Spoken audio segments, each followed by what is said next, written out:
Conforme a gente combinou, eu estou aqui de volta para a gente começar efetivamente a tratar de forma técnica princípios constitucionais. Muito bem, vamos lá. Então, a primeira coisa que a gente examina é o seguinte: existe uma terminologia utilizada principalmente pela sociologia, por estudos religiosos, que é um sinônimo de princípios. Tá? A gente pode dizer que os princípios também tiveram como nascimento aquilo que nós chamamos de cânones, não é? Ou cânon. Bom, a Igreja Católica, inclusive, usa o processo de canonização, né? Quando ele quer o quê? Quando ele quer que alguém seja transformado em santo, quer santificar alguém. Então, é um processo de canonização. O que leva a gente diretamente ao conceito, não é? De cânone ou canonização. Como eu ainda estou aprendendo a utilizar o PowerPoint aqui com vocês, então assim, para não ficar nenhuma dúvida, é assim que escreve, tá? Cânone ou cânon, tá certo? E para que ele serve na verdade? Ele é um instrumento de medida. Toda vez que você tem alguma coisa que vira uma referência, que vira um modelo para ser utilizado, que expressa um padrão, você tem um cânon, tá? Então ele dá uma direção bem específica e que já foi, digamos assim, cientificamente comprovado que aquilo é verdade, que aquilo funciona, que aquilo é o correto, que aquilo é moralmente aceito, entendeu? Perceberam agora a correlação que existe disso com, por exemplo, aspectos religiosos? Então é essa medida, entendeu? O processo de canonização é um processo de transformar uma pessoa que, segundo a Igreja Católica, produziu milagres, numa espécie de modelo, numa espécie de referência maior. Acho que a palavra melhor para descrever isso é referência maior. Então, os nossos princípios constitucionais, eles também são chamados de cânones. Para vocês terem uma ideia, a Faculdade de Direito de Coimbra, ela tinha, inclusive, uma cadeira só para especialização em cânone e outra em normas. Especialização em interpretação de cânones e outras em normas. Tá? Para vocês verem a importância que isso tem. E nós seguimos então os cânones constitucionais, que são, na verdade, os princípios constitucionais e as bases que ele traz. Tá bom? Eu falei no resumo agora para vocês a respeito da necessidade do uso dos princípios constitucionais nas petições iniciais e nas contestações. Tá? Eu faço essa abordagem desde que eu dou aula de processo civil na pós. Eu dou essa abordagem para a galera que fala sobre contestação. Normalmente eu vejo que é ensinado para a galera que está aprendendo a peticionar na faculdade que a contestação deve se limitar a rebater aquilo que a petição inicial fala, que ela deve ser apenas uma resposta. Eu não concordo com isso, nunca fiz assim e nunca tomei uma inépcia.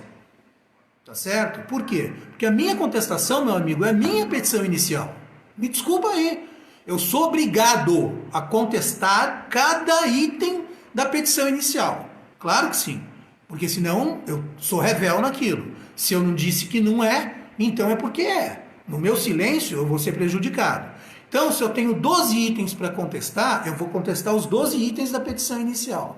Ok? Mas eu também quero argumentar. Eu também tenho os meus direitos para expor na contestação. Então a contestação também não deixa de ser uma petição inicial para o lado do réu, para o lado de quem está sendo processado. Então cabe tudo. Cabe pedido de liminar, cabe usar os princípios constitucionais, principalmente.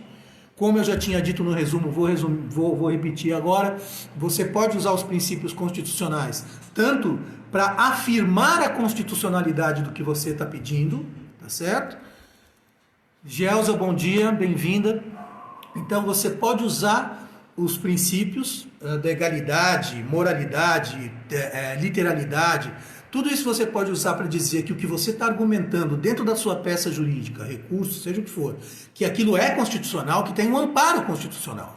Não é só código de processo, gente, não é só lei específica, né? O desmembramento da lei complementar como uma lei ordinária ou algum outro ato normativo que faça a regulamentação de alguma coisa.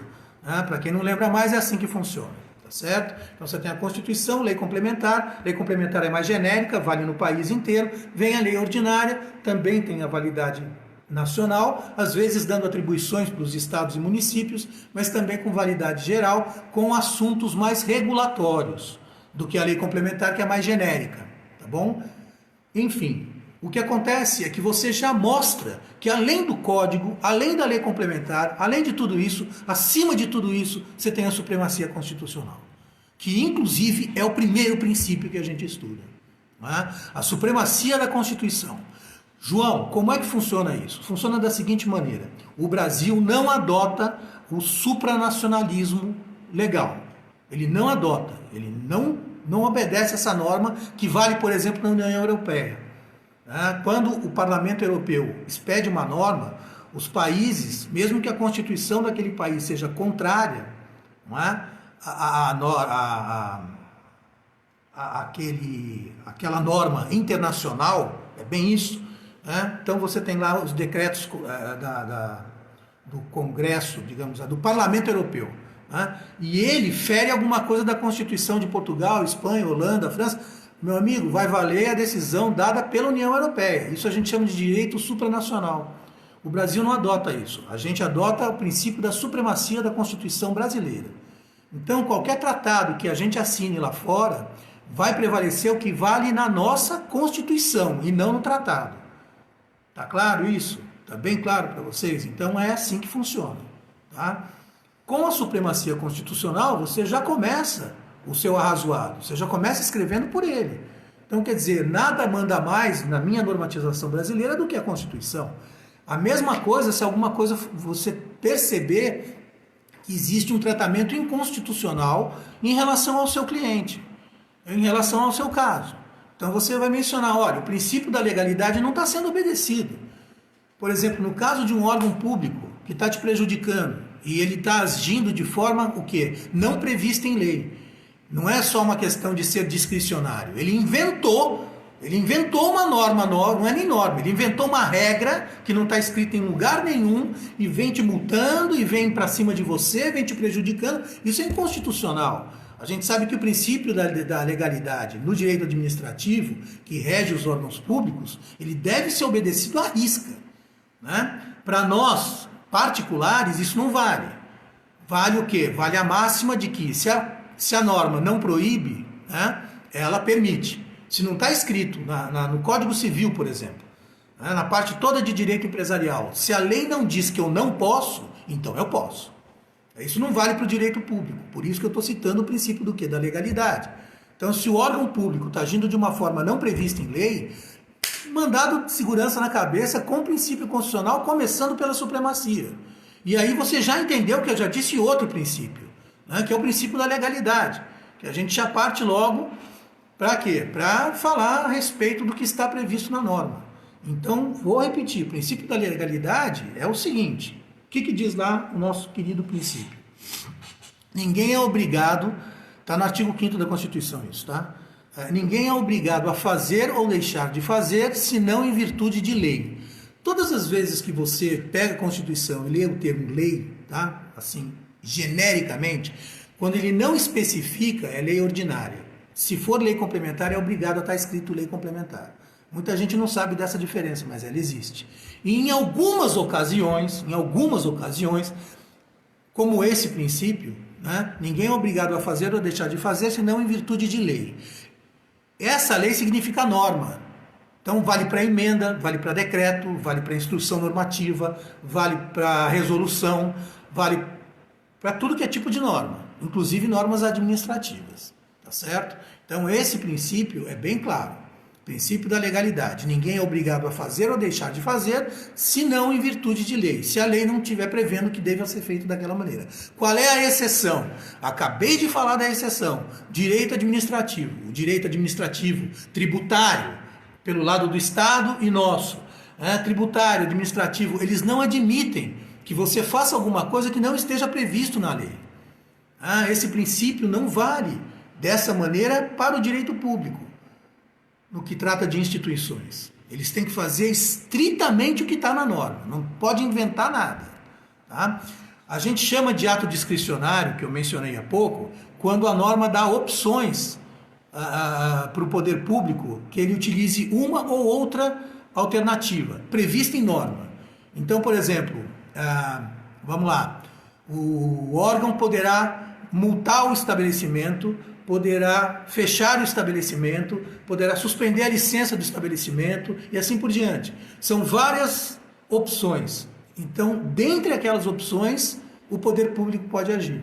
Se ele inventar alguma coisa fora daquilo, inconstitucional.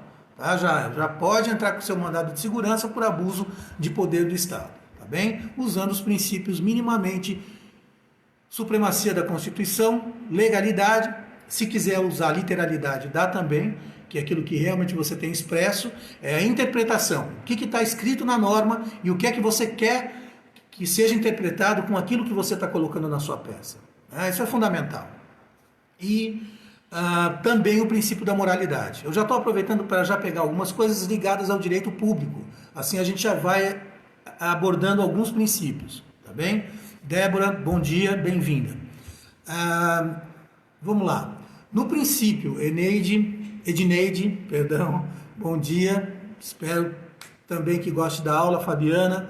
Seguinte, pessoal, no princípio da moralidade, nós temos um emprego, sim, senhores, de valores, doutores e doutoras. Para quem não pegou o resumo que eu já fiz antes de estar aqui na aula com vocês, usa-se no direito há mais de 10 anos, 15 anos pelo menos, o estudo do justnaturalismo também. Valores morais são empregados em peças jurídicas. Não permita que o seu trabalho como advogado fique medíocre. Não permita ser positivista radical. Só o que está na norma é que vale. Isso é ridículo e é inútil, porque a norma não foi feita para ser empregada dessa maneira. Tá? Com todas as desculpas que eu devo ao Kant, quem sou eu para falar do Kant? Sou professor, amigo, e também atuo. Pode ser que na época dele e Kelsen, que se baseou em Kant, sejam positivistas porque acham que todo ser humano devia ser perfeito. Pois bem, meus amigos, o ser humano não é perfeito. Inclusive eles também não eram. Então vamos ser um pouco mais claros. É para usar valor, sim. O que é moral, o que vale, o que é de aceitação pública, o que não é, o que é ofensivo. Quantas vezes a gente não vê aí, Rogério, bom dia. Quantas vezes a gente não vê aí processos contra celebridades que falam besteira na televisão, que falam bobagem na televisão? Por quê? Aquilo não está na norma? Não, mas é imoral. É imoral, é ofensivo, tá certo? Então, claro que você usa. Os princípios são baseados em valores, tá? E já para dar uma dica para vocês, João, onde é que eu posso achar um estudo mais aprofundado a respeito de valores? Então, assim, vamos deixar bem claro. Princípios se baseiam em valores morais. Existe na filosofia uma área especializada no estudo de valores, tá? O pessoal chama de axiologia. Ela foi criada na Alemanha, utilizada na França também. Não sei se vai dar para vocês lerem o nome aqui, mas axiologia é isso aqui, ó. Tá? Esse é o nome do estudo dos valores como regra geral, tá certo? Não há dúvidas de uma coisa. Eu vou dar exemplos para vocês de valores, não é? De valores, como por exemplo, 2 valores que eu gosto muito: justiça e direito. Você vai me dizer, não, mas isso é valor. Tá? Isso são valores. Justiça e direito são valores que nós empregamos especialmente dentro da área jurídica. Não é? E eu gosto muito, sempre gostei muito de dar um exemplo ligado à criança. Porque criança tem essa vantagem sobre o adulto. Né? Ela tem um conceito de direito e de justiça ainda não viciado. Tá? Natália, bom dia. Por exemplo, para quem acha que não existe esse negócio de valor direito, valor justiça, eu vou dar um exemplo muito legal, vocês não vão mais esquecer. Pega 2 irmãos, tá? 2 irmãos estão no aniversário. Um tem 5, outro tem 6, ou os 2 são gêmeos, não interessa, mas são crianças. E só sobrou um pedação de bolo, tá? Aí você pega e dá a faquinha de plástico, né? Não vai dar a faca de ponta para a criança. Dá uma faquinha de plástico para um dos 2, não interessa quem. e pede para eles repartirem o bolo, tá certo? Qual é o primeiro conceito instintivo que os dois têm? O conceito do direito de receber um pedaço igual ao do outro. Isso é instintivo, amigo. Ele não leu em lugar nenhum. Ele não viu em lugar nenhum. Mas ele sabe que ele tem aquele direito. Ele tem 4, 5 anos de idade, mas ele sabe. Tanto ele sabe que se o irmãozinho ou o coleguinha cortar o bolo maior para ele, vai ter o quê? A busca da justiça. Não, negativo. Pode cortar mais um pedaço aí para mim que o seu ficou maior. Então vai buscar o quê? Uma equidade aí, não é? Vai buscar uma isonomia, que é outro princípio que a gente já vai ver. Esse eu vou deixar um pouquinho mais para o final, porque eu quero fazer uma comparação com o princípio da igualdade, tá bem? Pois bem, esse princípio da moralidade, ele fala a respeito de valores que a administração pública deve ter para conosco, entenderam? Então, o princípio da moralidade, ele é baseado em 2 princípios do direito administrativo específicos. Eu poderia até dizer que são requisitos, tá? Eu prefiro a palavra requisitos, que é o seguinte, é motivação e oportunidade. Perdão. Como eu devo estar, provavelmente o pessoal que está assistindo atua em vários setores. Tem gente que lida com licitação, tem gente que processa instituições do poder público. Então, eu acho importante falar sobre isso. Quando você analisa um ato do poder público, uma obra, uma norma, qualquer coisa nesse sentido, emanado pelo poder público, seja ele qual for, você tem que analisar 2 aspectos, 2 requisitos, intimamente ligados com o princípio da moralidade. Eles são motivação e oportunidade. Tá? Para quem não lembra mais disso, é o seguinte, para eu justificar que eu preciso levantar um viaduto em tal lugar, ou preciso recapear uma rodovia, ou preciso construir um prédio público, né? Eu preciso demonstrar no meu pedido de verba, por exemplo, né? Ou no meu projeto de decreto, seja o ato normativo que for, eu preciso demonstrar que existe uma motivação por trás disso. E essa motivação sempre, e olha que é difícil usar a palavra sempre ou nunca, tá? Mas sempre vai ter que ter baseado o quê? Interesse público.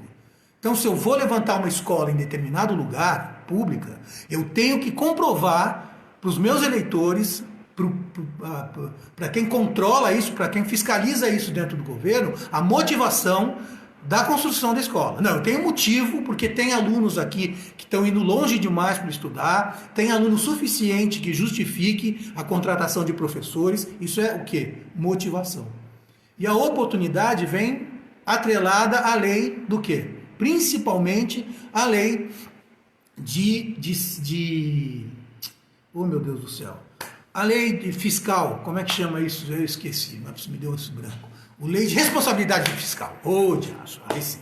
Então, assim, ele está atrelado, motivação é uma coisa, oportunidade está muito atrelada às condições que você tem materialmente de fazer a obra, de construir o prédio, de construir a escola. Então, tem verba, você estourou, a arrecadação não foi suficiente para cobrir o caixa, então você tem que provar que você tem recurso, mesmo que seja emprestado de um banco, internacional, nacional, não interessa, mas que você tem recurso. Então, oportunidade e motivação embasam o princípio da moralidade, tá certo? Além de tudo isso, tem também o trato para conosco. O princípio da moralidade, meus amigos, ele também fala a respeito do comportamento da pessoa. Presta atenção, do profissional, do Estado que está lidando com você numa repartição pública. Sabia disso? Eles gostam muito de colocar aquela plaquinha, né? Desacato a servidor público é previsto como crime na lei não sei o que, bararará. Pois você ter de ser tratado de forma ofensiva, humilhante, por algum servidor público, fere o princípio da moralidade. Você pode, se você juntar testemunha ou gravar isso, você pode entrar com uma ação de indenização contra ele. Ele tem obrigação. Quando ele toma posse do cargo dele, ele recebe instruções a esse respeito. Não interessa de que poder ele seja. Ele é instruído, ele tem cursos internos no sentido do trato com o público. Entendeu? Então esse negócio de a gente chegar no lugar, você tá com uma urgência e tal, explica, e a pessoa tá conversando de novela, amigo, atrás do balcão. Cansei de ver isso. Cansei de ver isso em fórum. Cansei. Tá lá o pessoal conversando do churrasco do final de semana, e você que se for, você que se lixe. Entendeu? Você tá lá, você tá trabalhando, cara, eles também. E quem paga o salário deles é você. Então quer dizer, é surreal. E aí se você reclama, eles falam assim, já vai. Aí te dão mais um caldo. Então quer dizer, isso também fere princípio, sabia? Fere princípio. E, inclusive a gente poderia até mencionar o princípio da impessoalidade, onde todas as pessoas devem ser tratadas de forma igual. Então por que você atende o cara que te traz balinha mais rápido do que a mim? Eu não te trago balinha, não te dou presente. Não é minha obrigação, sua obrigação é trabalhar, a minha também. Eu trabalho, você trabalha e está tudo bem. Mas quem leva presentinho no final do ano, etc e tal, sempre ou passa na sua frente ou é atendido. E você fica lá chupando o dedo, entendeu? Isso é princípio da moralidade. Na verdade, é a infração, né? É a infringência do princípio da moralidade. Tá? Então, já abordamos aí alguns princípios, vamos passar para alguma outra coisa ligada a isso, tá bom? Interesse público. Eu acabei de falar para vocês a respeito do quê? Que toda obra ou ato normativo vindo do poder público precisa de interesse. E o interesse deve ser do quê? Da população. O interesse público não é o interesse do poder público, é o interesse de quem ele representa. O interesse público é o interesse do povo, é o interesse da sociedade que aquilo seja feito. Tá? E olha, eu nesses anos todos dando aula, eu não sou muito favorável a esse povo pessimista. Mas isso que você está falando não adianta nada, porque eles não respeitam mesmo a gente. Mano, faz o seguinte, então nem assiste a aula, velho. Sabe? Vai tomar um Prozac, vai tomar um Gardenal com gelo, um pouquinho de limão. Porque assim, se você não acredita na sua profissão, o que você está fazendo aqui? Mas juiz não lê a peça da gente. Lê! Não, lê, claro que lê. Algumas não lê mesmo, porque são tão ruins. É tão modelinho ruim que o cara não lê mesmo. E aí? Então é isso. Então vamos melhorar a nossa redação. Eu estou aqui para tentar ajudar nisso. Principalmente usando os instrumentos que eu trouxe hoje. Tá bom? Pegando novamente aí um conflito muito importante que a gente tem. Fabi, já vou ler. Nossa, já vou ler o que você escreveu. Só quero dar esse conceito do princípio, tá? É o seguinte, princípio do interesse público sobre o interesse privado. Até mesmo na Covid, a gente pode dar como exemplo, sabia disso? João, traduz isso daí. Como é que funciona isso daí? É o seguinte, o interesse, quando ele é coletivo ou difuso, qual é a diferença, João? Coletivo. É um grupo certo de pessoas. Você sabe aonde elas estão e você sabe, por exemplo, de que categoria elas são. Tá certo? Então você tem um coletivo conhecido. Direito difuso. Você não sabe quantas pessoas são. Você sabe que são mais de uma, é um grupo, são várias pessoas. Por exemplo, o direito do consumidor é um direito difuso. Por quê? Porque você tem consumidor espalhado pelo Brasil inteiro. Então não dá para você dizer que ele é coletivo, porque você não sabe quais são exatamente aqueles consumidores. Entendeu? A menos que você tenha uma ação movida por eles. Tá certo? Mas o direito em si, a ação pode ser coletiva. A ação é coletiva. Nesse caso, quando você sabe quem está promovendo a ação. Agora, o direito é difuso. Tá? E o interesse público, que está aí para proteger o interesse da população, do povo, ele é superior ao interesse privado. Então, quando você tem um interesse que na verdade, ele só fala sobre o seu interesse, sobre o que você deseja para você, ou para sua família, vamos dizer.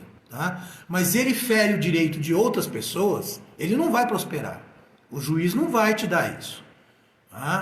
Quem vai contestar esse pedido individual vai usar exatamente isso.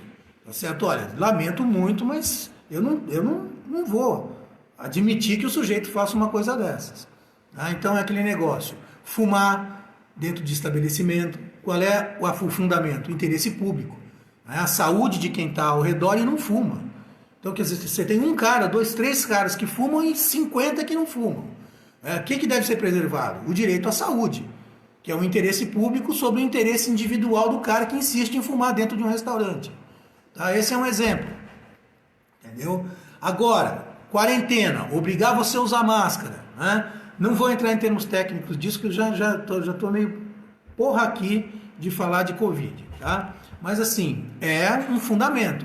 Você ser obrigado a utilizar... Tem lugar, os mercados não deixam você entrar sem passar álcool gel na mão. Os que eu tô indo, eles obrigam. Se o cara diz, não, então você não vai entrar. Entendeu? Pô, mas é o meu direito individual. Desculpa, o seu direito individual é menor, né, do que o direito coletivo ou o direito difuso. Então, simples assim. Tá? Essa, então, é o princípio da supremacia do direito, do interesse público sobre o interesse privado, o interesse individual, ou tem outra expressão também, supremacia do direito público sobre o direito privado. Tá certo? São praticamente sinônimos aí. Tá certo? Tá bem? Eu espero que vocês tenham entendido. A Fabi conta aqui pra gente que já passou por uma situação onde o cartorário interpretou ao bel prazer dele, do jeito que ele quis, o cartorário, né? E quando ela fez as colocações dela, o cara se sentiu ofendido e foi chamar o juiz da vara, porque ele não concordava com ela, né? E ela ainda passou um constrangimento bastante, bem humilhante isso, hein, Fabi? Que desgraça, hein? Só porque o cara interpretou uma coisa que não existia. Então vejam vocês, tá aí a prova de que a gente sabe o que está falando. Né? Então, acho que todo mundo que opera direito já passou por alguma situação parecida com essa. Eu já passei por mais de uma e não tenho nem vergonha de dizer para vocês que já tomei voz de prisão de juiz 2 vezes. Né? Porque o cara resolveu me destratar e eu devolvi na mesma moeda, o senhor vai ser preso, eu falei, você vai ser preso comigo, então não tem problema, vamos 2. Quem sabe a gente joga um dominó na cela. Ah, o senhor não pode falar assim, não, o senhor também não pode falar assim comigo. Aí a coisa foi baixando e ficou tudo bem, entendeu? Depois até num dos casos, a gente até deu risada depois e tal, ficou até amigo. Mas assim, não é não. Juiz não ganha mais que ninguém, cara. Juiz é que nem a gente. Advogado e juiz devem se olhar assim, ó. Nem assim e nem assim. É aqui no mesmo nível, cara. Tá? Falou mal com você, pode responder também. Tá? Muito bem. Pegamos então esse princípio do interesse público sobre o interesse privado, e eu acho que dá agora para a gente passar para o princípio, é um princípio também atrelado muito ao direito administrativo, que é o princípio da publicidade, tá certo? Os atos praticados pelo poder público, todos eles devem ser publicados, tá? É muito público aí, mas assim, é assim mesmo que se fala, não tem outra maneira, tá?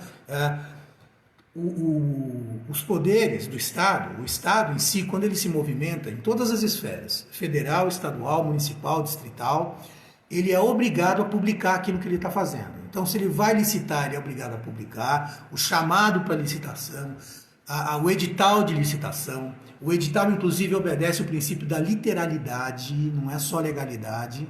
Então, quando você tem uma concorrência pública ou privada, presta atenção nisso, principalmente a galera do direito privado, porque do direito público todo mundo sabe disso. Quem atua em licitação sabe disso. O que está no edital é sagrado, não pode fugir daquilo. Né? O que está no edital manda, não existe nada mais, nada menos. Você tem que cumprir o edital para participar do certame, para participar da licitação até o seu final. No direito privado, quando você tem uma concorrência entre empresas, não se esqueçam que também existe uma convocação. Existe uma chamada, uma tomada de preço, por exemplo. Existe aí uma concorrência. Normalmente no direito privado a gente chama de concorrência.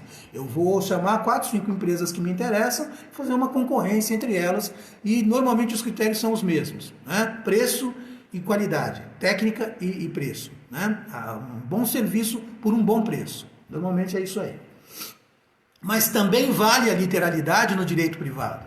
Então, se você tem uma chamada, se você tem uma convocação por uma concorrência, e os concorrentes não estão obedecendo aquilo que está escrito na chamada, você pode impugnar a concorrência, tranquilamente. Você entra com uma ação de impugnação, não está sendo seguido a literalidade da chamada, da concorrência, isso é concorrência desleal. Tem nome, inclusive. Tem artigo na Constituição 270, 273, você vai ver, que protegem a gente contra isso, contra a concorrência desleal e assim por diante.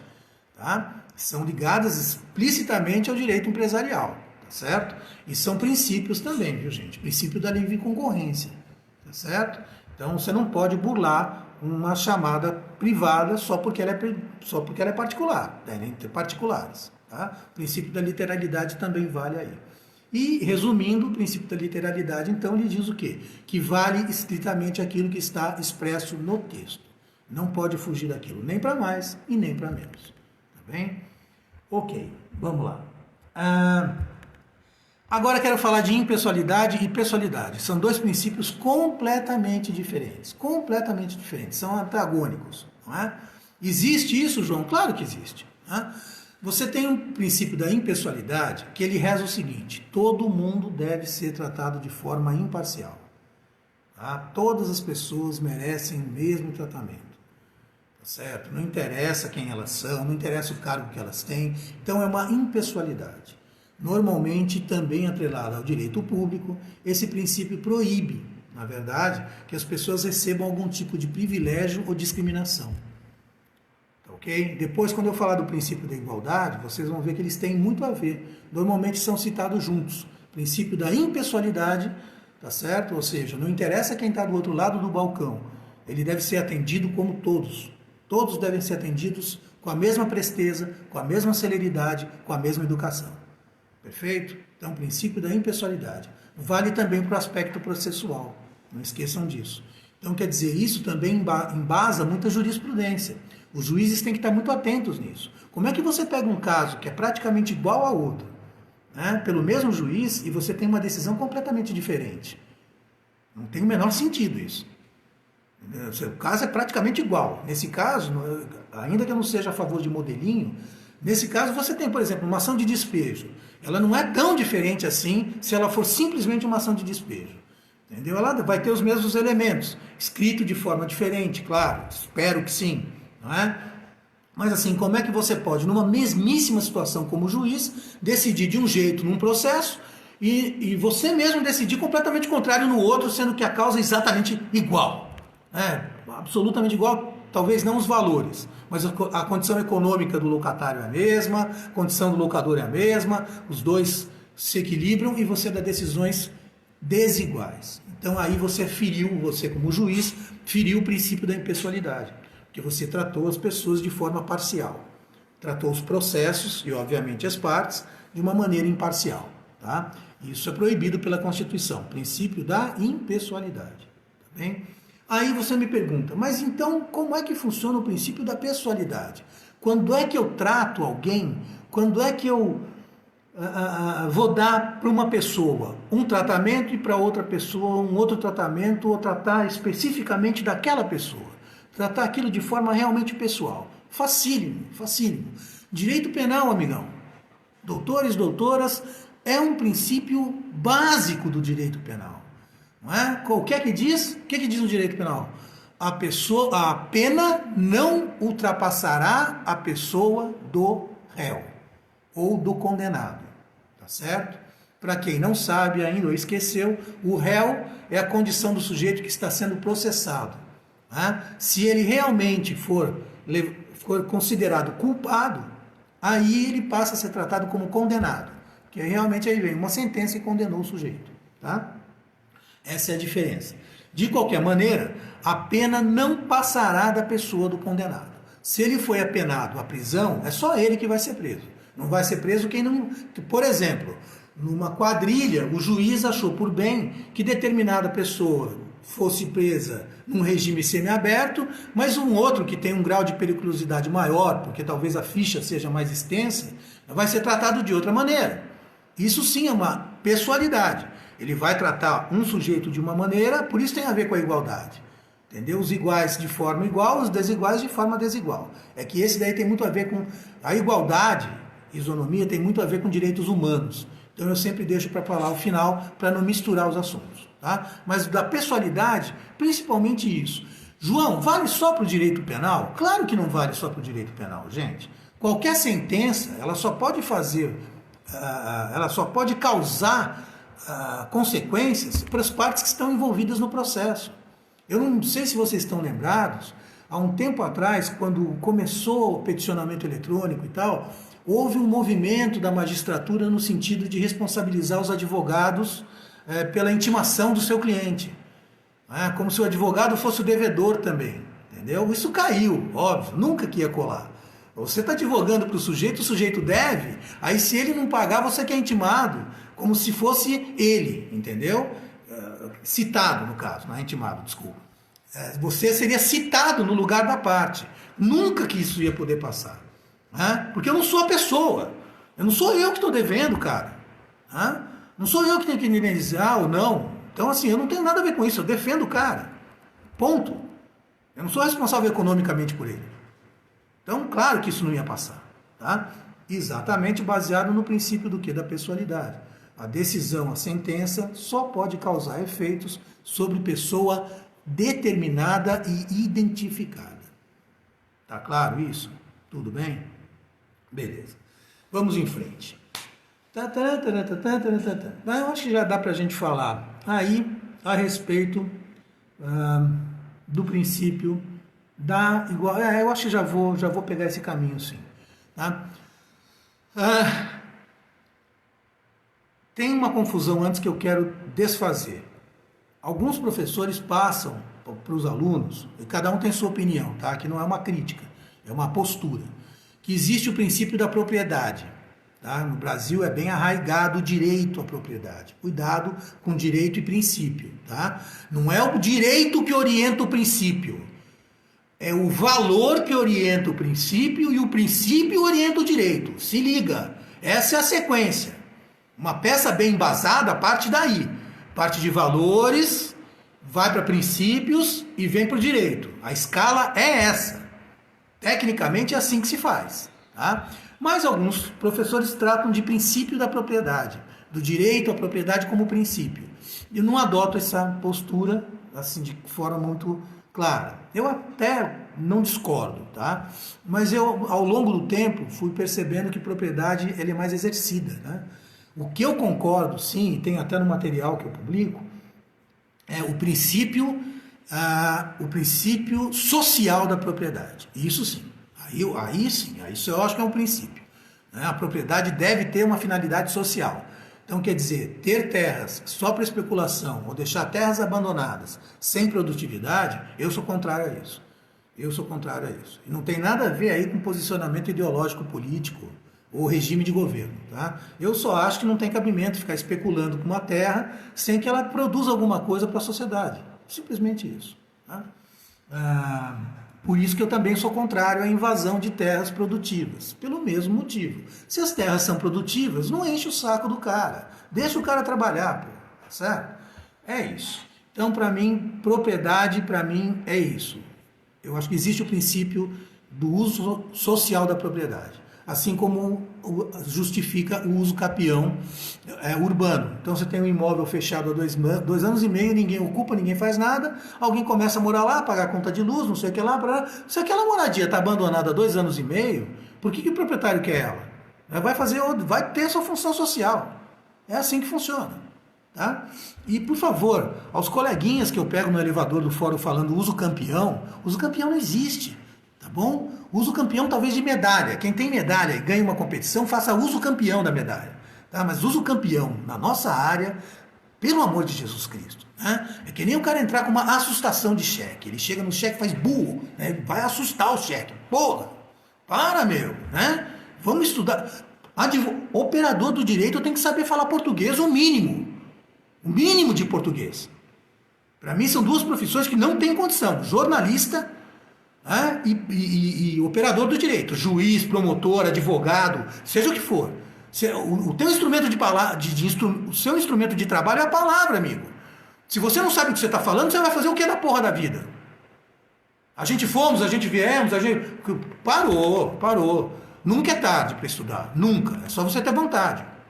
Se você teve um péssimo primário, uma péssima alfabetização, leia mais livros. Leia ajuda muito, ajuda no vocabulário. Abre o vocabulário da gente, tá certo? Então, manda ver, não deixa por menos não. Faça sempre da sua peça um bom trabalho. Não fica com esse mito de que juiz não lê peça. Ele lê, principalmente quando a peça é bem escrita, tá certo? Então não entra nessa não, que aí você acaba prejudicando sua própria profissão e desmerecendo o seu trabalho. Tá? Vamos então partir para esses dois princípios que eu tenho verdadeira paixão. Então assim, isonomia e igualdade. Eu tenho uma visão bastante objetiva desses dois princípios por excelência. Tá? O princípio da isonomia também está no artigo 5º da Constituição e ele reza o seguinte: todos são iguais perante a lei. Meu amigo, isso é isonomia. Está entendendo bem? Esquece agora um pouco a parte trabalhista. Já vou abordar o porquê disso. Tá? A parte trabalhista e a parte tributária, elas foram mal interpretadas nesse princípio de isonomia. Tá? Vou explicar. Isonomia, quando você fala em isonomia, você está falando de direitos fundamentais. Você está falando do rol de direitos humanos, tá certo? Principalmente de direitos humanos, que está abrigado sob, vamos chamar, sob a cúpula do direito fundamental. Então, de direito fundamental, você tem vários tipos. Direito previdenciário, direito do trabalhador, direitos humanos, assim por diante. Mas são todos considerados direitos fundamentais da Constituição, certo? Veja, na isonomia, quando você fala que uma pessoa tem direito ao sistema de saúde, que isso eu acho inclusive uma falha do texto constitucional, tá? O artigo 5º prevê que todos têm direito à saúde. Você não pode garantir a saúde de ninguém, cara. Quando você fica doente, você faz o quê? Processa o Estado? Essa redação não ficou legal. Na verdade, a gente interpreta isso, né? Eu vou dar uma outra aula, outro dia, sobre interpretação constitucional. Tá? Essa realmente é para a galera já do avançado. Tá? É uma aula mais dada já em mestrado, ou final de especialização lato sensu. É mais complexa, mas é muito gostosa. Interpretação constitucional é uma delícia de ter. E aí, o seguinte, como é que aquilo vai para frente? A interpretação, na verdade, de direito à saúde, é direito a um sistema de saúde. Todos têm direito a um sistema de saúde. Todos têm direito ao SUS. Está aí. O exemplo prático da situação. Tá? Então, todo mundo tem direito à saúde. Todo mundo tem direito à dignidade. Isso, para mim, é isonomia. Porque é todo mundo mesmo. Quem tiver no território brasileiro, no território nacional, tem esse direito. Então, isso, para mim, é isonomia. Tá? Para mim e para N autores. Não é para mim. Estou me baseando cientificamente para falar com vocês. Mas, assim, é o que realmente vale para todo mundo. Inclusive para o estrangeiro. Inclusive para o estrangeiro que está aqui, de férias, para o turista. Ele também, se sofrer um acidente, tem direito ao nosso sistema de saúde. Entendeu? Muito obrigado, Débora. Muito agradecido. Zé Roberto, que satisfação. Que satisfação. Então, isonomia, então, é muito mais abrangente do que o princípio da igualdade. A gente pensa em todo mundo mesmo. Tem direito à dignidade, tem direito à saúde, tem direito à educação, tem direito ao lazer, que a gente chama de direitos fundamentais de primeira, segunda e terceira geração. Tá certo? Que também vale uma outra aula que é sensacional, porque nela eu falo de biodireito também. Aí a gente aborda um pouquinho de biodireito, que eu tenho verdadeira paixão. Que fala sobre eugenia, melhoria melhoria genética do indivíduo, congelamento de corpo, eutanásia, organismo geneticamente modificado, transgênicos, e aí vai. É muito legal. Aí eu também falo sobre isso na aula de direitos fundamentais. Mas a isonomia é um direito fundamental, a igualdade também é um direito fundamental.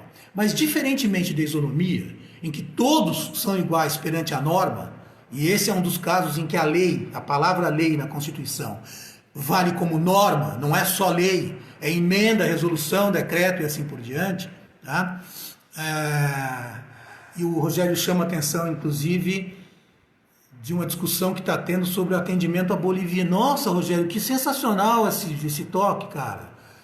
Pô, está tendo, inclusive, uma discussão sobre o atendimento ou não de bolivianos infectados com a Covid e que estão aqui, que fugiram da Bolívia para ser tratados aqui ou estão aqui em trabalho, naqueles trabalhinhos que a gente sabe meio escravos, né? E se infectaram e aí não conseguem acesso ao sistema de saúde. Isso é completamente inconstitucional. Fere totalmente o nosso princípio da isonomia. Ah, excelente, excelente. Vão trazendo as coisas mesmo que a gente só enriquece a aula desse jeito. Vamos lá, igualdade.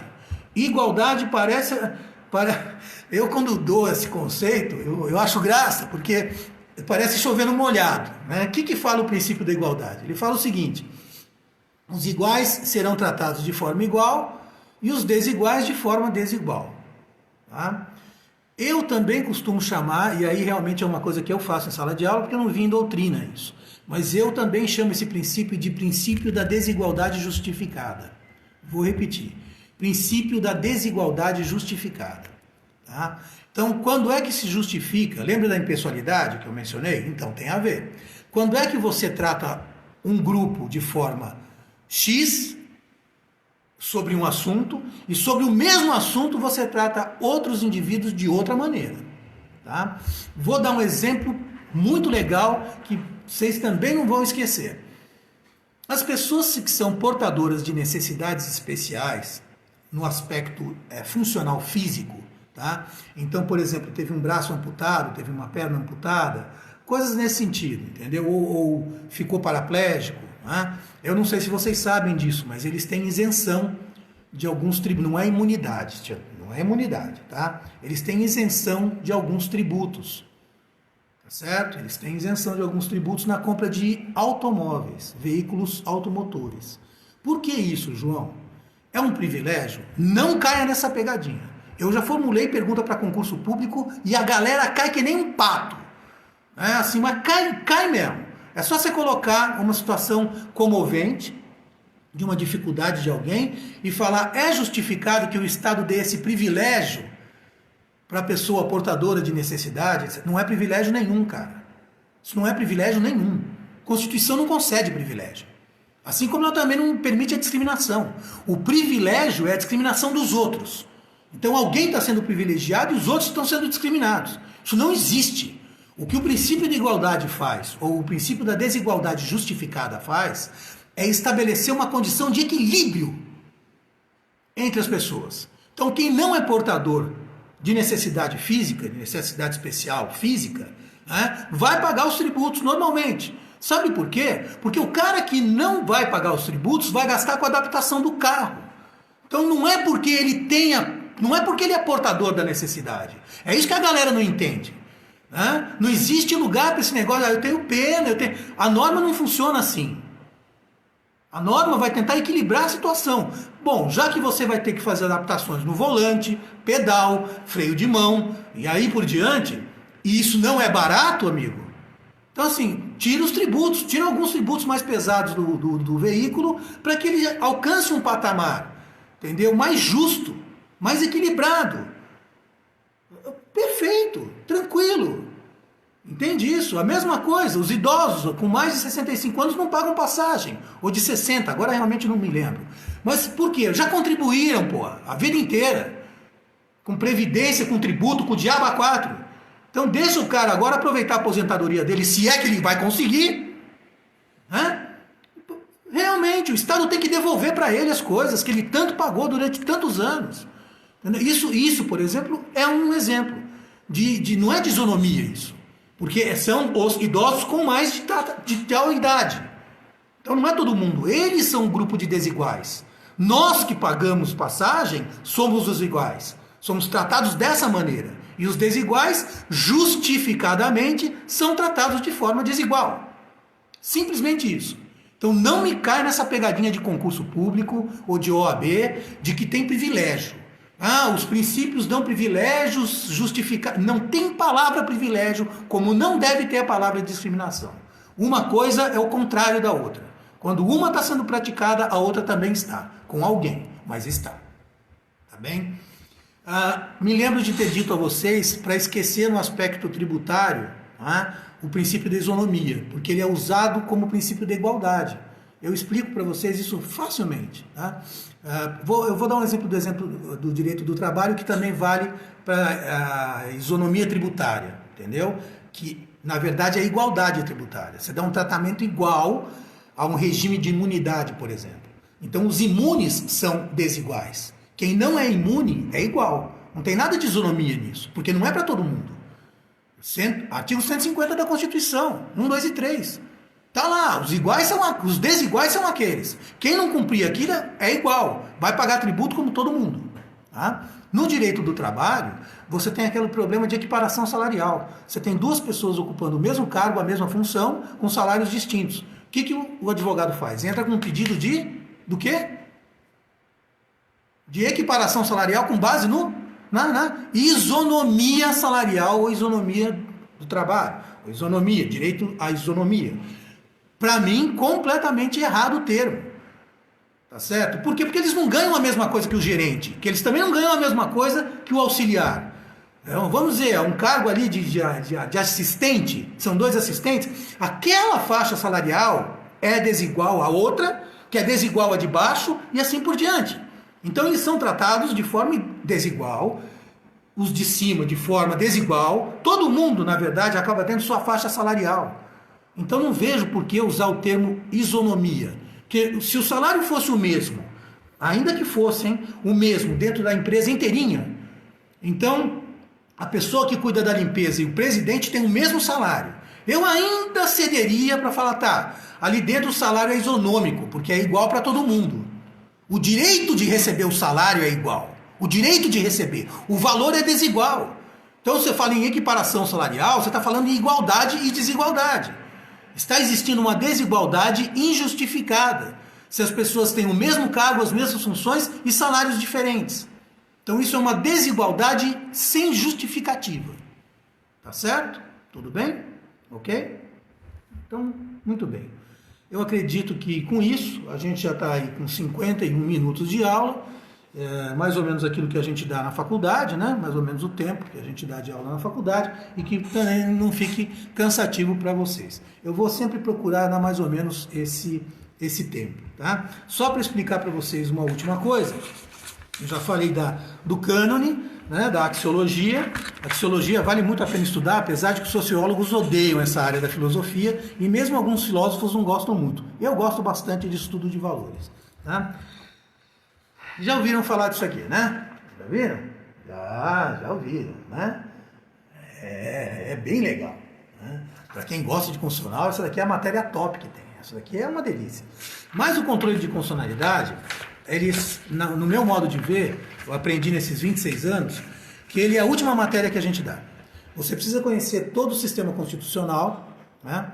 A interpretação sistemática da Constituição, para poder chegar no final e saber como é que você controla a constitucionalidade de atos, normas e comportamentos, inclusive racismo e assim por diante. Tá?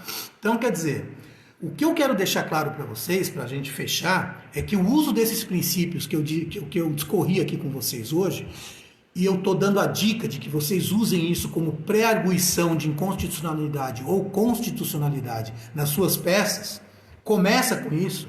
A presente ação está amparada pelo princípio da igualdade, ou isonomia, ou publicidade, ou então, a parte está sendo, Nizete, bom dia, a parte está sendo prejudicada pela não observância do princípio da moralidade, a não observância do princípio da legalidade.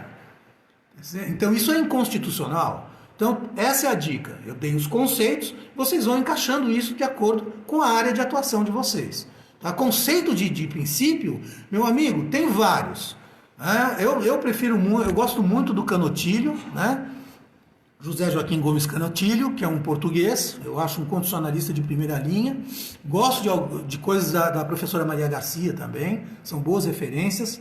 O Kildare Gonçalves, que é um desembargador do TJ Minas Gerais, para mim o melhor livro de curso de constitucional é dele, Kildare Gonçalves, o cara é sensacional, e tem alguns conceitos muito bons de princípios para usar, tá certo? Procura aquele que se adequa melhor à sua interpretação e àquilo que você quer passar ao juiz. Pode ter certeza, tá? A sua peça vai ser lida de forma diferente. Você já está arguindo em constitucionalidade, nunca esqueça disso. O controle concentrado da constitucionalidade está fora da mão do povo. Ele é concentrado no Supremo Tribunal Federal e o artigo 113 dá um elenco de pessoas que podem ingressar com ação direta de constitucionalidade e outras. Tá? Mas o nosso instrumento, ele começa na petição inicial e ele vai parar no recurso extraordinário. E você só consegue chegar no Supremo com recurso extraordinário se você fizer a pré-arguição, o pré-questionamento de constitucionalidade ou inconstitucionalidade já na sua peça inicial. Petição inicial ou contestação. Tá? Ou se for uma cautelar, já começa por ela, não tem problema, né? Alguma coisa nesse sentido, uma tutela de urgência, esse tipo de coisa. Por que eu estou dizendo isso? Porque no controle difuso, vocês viram que eu coloquei ali controle concentrado mais controle difuso. O concentrado está fora da mão do povo. Mas o difuso, o controle difuso, né, também chamado de aplicado ao caso concreto, é justamente cada caso por si. Regina, bom dia. Cada caso é um caso. E ele pode ser levado até o Supremo Tribunal Federal por meio de um recurso extraordinário que só vai falar em direito constitucional. Por isso vai uma dica de redação para vocês. Não façam um tratado de princípios constitucionais nas peças de vocês. Mencionem, deem um conceito, mostrem a conexão, mas não façam um discurso sobre isso. Porque não é o lugar para fazer isso. O lugar para fazer isso é o recurso extraordinário. Não é nem o especial. No especial também não se faz, você menciona. Você menciona os princípios que você quer, mas não sai fazendo um trabalho sobre isso. Isso é específico para o recurso extraordinário. Pode pegar qualquer jurisprudência simulada do STF, que é assim que funciona. Vão discutir assuntos constitucionais. Só. Então é ali que você vai, aí você desce a lenha mesmo. É Constituição, estudo de obra e doutrina, vale doutrina internacional, o pessoal gosta, por incrível que pareça, você acha que não, mas os magistrados gostam bastante de direito comparado. Principalmente quando eles já estão lá em cima, com o saco cheio de ver modelinho. Então quando eles veem alguma coisa, pô, o cara foi pesquisar, o cara teve trabalho, deixa eu ver se isso daqui faz sentido. E aí ele lê, mas já lê, sabe, com outros olhos. Não que ele vá fazer preferência para você, privilégio nenhum. Mas quem é que não gosta de ler uma boa peça? Quem é que não gosta de ler alguma coisa original?